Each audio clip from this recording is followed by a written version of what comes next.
Hi everyone.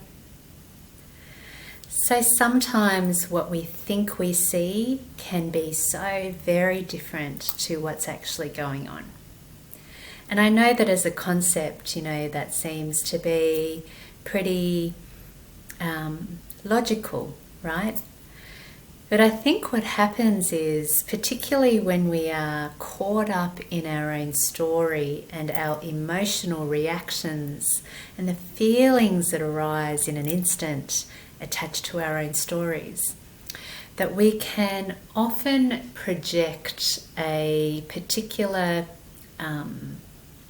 image of the other. And so an example of this was in a group that I worked with, and there was a perception that people were being very protective about their work and that they were not helping each other. And the judgment made around that was that people didn't want to help. And it was fascinating to learn from the individuals in that team that actually that was not the reason that they were not helping. They did acknowledge that they were hesitant to help each other. And this was data that was gathered in a series of one-on-ones. So quite separately sort of provided. And the reason underneath was that they were fearful of failing.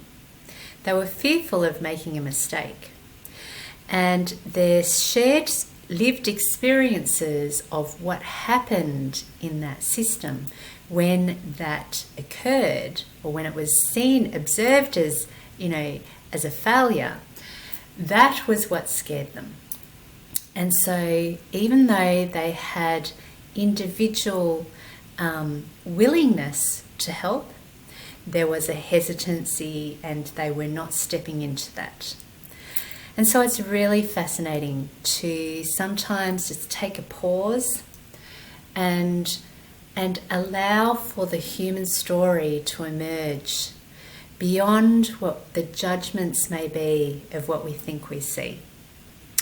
So thank you very much for spending this time with me, and may you have a magical workday every day.